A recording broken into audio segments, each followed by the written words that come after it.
안녕하세요. 재테크알른 준호입니다. 2월 24일 수요일 10시 홍남기 경제부총리가 긴급 신도시 발표 예정을 하겠다고 하면서 오전 내내 시끌벅적이었죠. 과연 이번에는 특단의 대책이 나올 것인가 몹시 기대를 하였고, 이번에 발표한 내용 중 일정 부분은 인정을 하지만 불만족스러운 부분도 상당히 많습니다.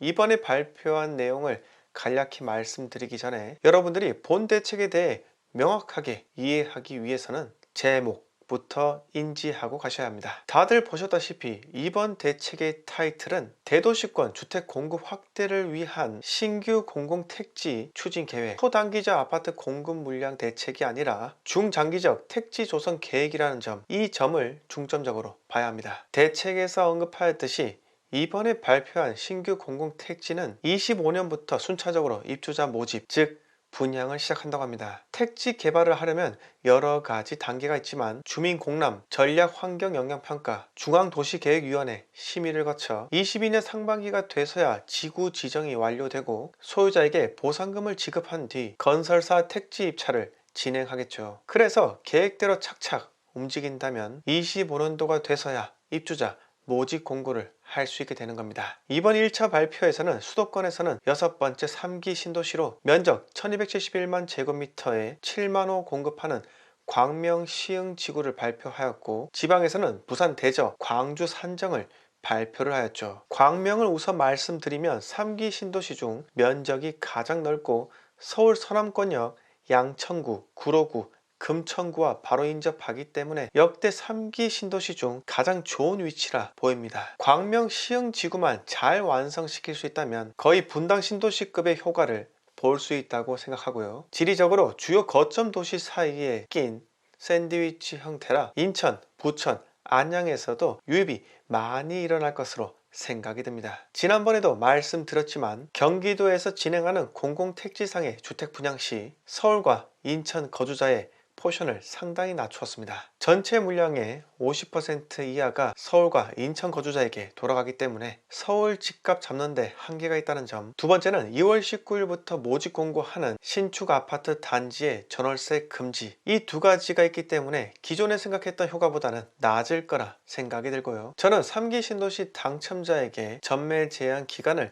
늘리는 것은 찬성하지만 전월세 금지까지 도입하는 것은 제 생각으로는 지금이라도 정부에서 다시 한번 생각해 볼 필요가 있다고 생각이 듭니다. 전월세 가격을 낮춰야 사람들이 집을 사겠다는 수요를 떨어뜨릴 수 있기 때문에 저는 전월세 안정화가 현 정책에서 가장 시급하게 해결되어야 할 문제라 생각을 합니다. 3기 신도시가 2026년 2027년부터 본격적으로 입주한다고 가정을 하고요. 빠르면 올해 중순부터 3기 신도시 사전 청약을 하게 될 텐데, 그럼 사전 청약에 당첨된 사람들은 26년부터 27년까지 전세로 살아야 하는데, 앞으로 전세로 사는 사람들의 수가 증가하는 이유로 매매가가 안정될 것이라 하는 의견과 가뜩이나 계약 갱신 청구권 덕에 전세 물량이 부족한 데다 3기 신도시 사전 청약 당첨으로 인해 계속해서 전세로 거주하려는 사람들의 수가 증가하기 때문에 전월세 가격이 오를 것이라는 의견, 여기다 새로 당선된 서울시장이 뉴타운 건설을 밀어붙인다면 이주 증가로 인해 임대 물량이 더욱더 귀해지겠죠. 그렇기 때문에 3기 신도시로 부동산 시장이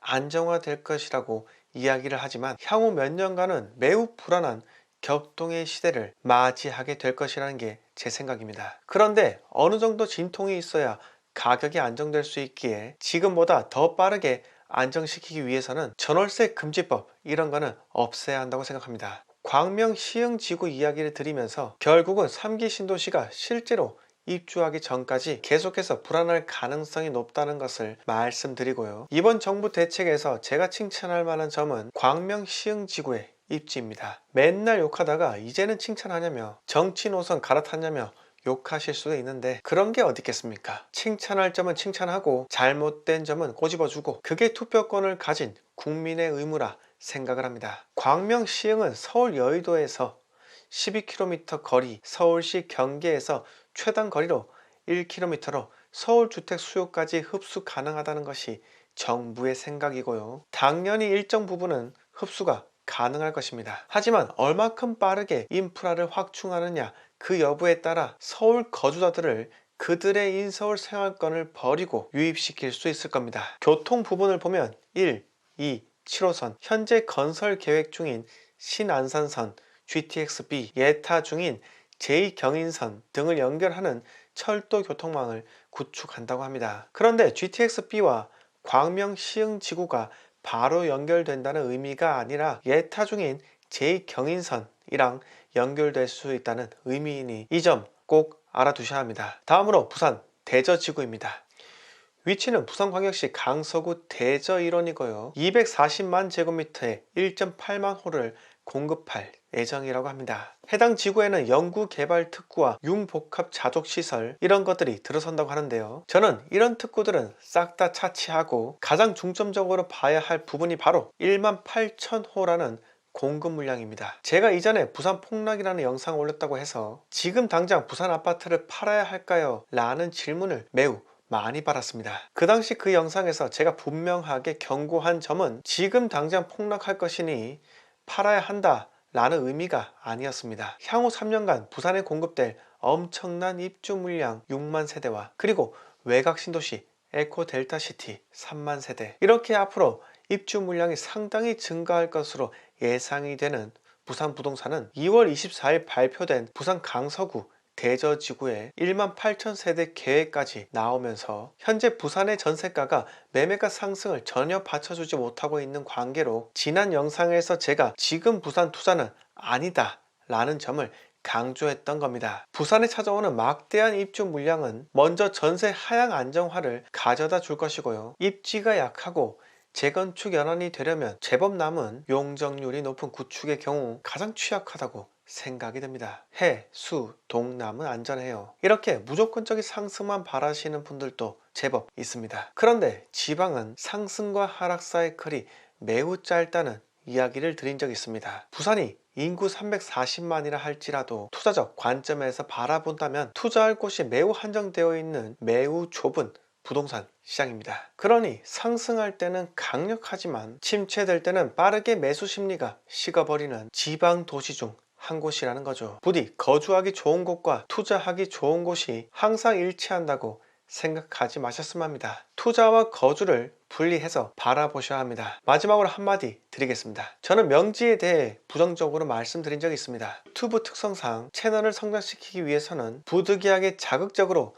제목을 뽑아야 하는 이유가 있기 때문에 제목과 내용을 자극적으로 만든 점 인정하고 잘못된 부분도 있다고 생각합니다. 그런데 저는 지금도 그렇고 앞으로도 그럴 겁니다. 동일하게 외곽 신도시는 추천드리지 않습니다. 이건 제게는 단기적 투자 관점과 장기적 투자 관점이 서로 다르다는 겁니다. 신도시 투자할 때는 시점이 정해져 있다고 봅니다. 그리고 저를 비판하는 수많은 분들은 오로지 단기적 관점에서만 이야기를 하시니 제 의도와는 방향성이 완전히 다르기도 합니다. 그런 매수 시점까지는 이번 영상에서 다루지는 않겠습니다. 결국 부동산은 최소 2년에서 4년까지는 보유를 해야 내가 원하는 방식으로 매도를 할 수 있기도 합니다. 이번에 부산 명지 잡고 돈을 좀 버신 분들께서는 반드시 내가 초심자의 행운이 아닐까 라는 생각을 하셔야 한다는 겁니다. 절대 여러분들의 실력이 아닙니다. 지금처럼 단군 일의 유동성이 가장 크게 풀린 코로나 시대에서 여러분들이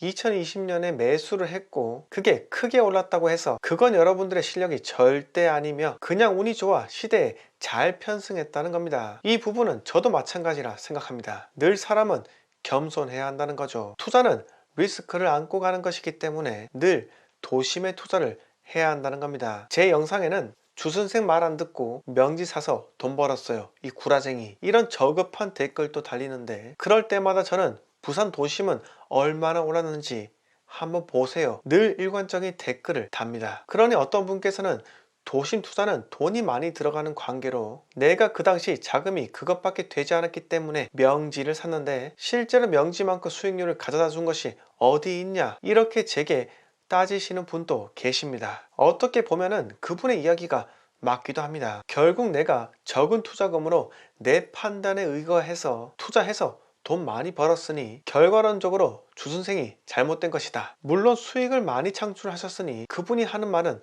맞습니다. 저는 명지 말고 도심 투자를 하라고 했으니까요. 그런데 그렇다고 해서 제가 틀린 것만은 아닙니다. 그 당시 명지에 투자하는 금액이 도심에 투자하는 금액보다는 저렴했을 수 있으나 조금만 더 대출을 한다면 도심 투자가 그렇게 무리 있는 금액은 아니었죠. 그런데 또 그렇게 비판적으로 말씀하셔도 제 투자 원칙은 고수할 것이라는 말씀을 드리고 싶습니다. 투자는 리스크를 최대한 줄이는 것부터 시작을 해야 한다고 생각합니다. 그래서 부동산에서 투자 리스크를 줄이는 첫 번째가 바로 수요가 탄탄한 입지 좋은 지역을 선정하는 것입니다. 한 번 더 말씀드리지만 이번 상승장은 신이 주신 선물과도 같은 신축이면 신축일수록 정말 대폭등을 하는 100년에 한 번 올까 말까 한 기이한 장이라는 겁니다. 그리고 다음에 하락기가 찾아온다면 1, 2년 안에 끝날 수 있을까요? 그건 아무도 모른다는 겁니다. 그렇기 때문에 우리는 늘 입지 선별을 해서 투자를 해야만 하는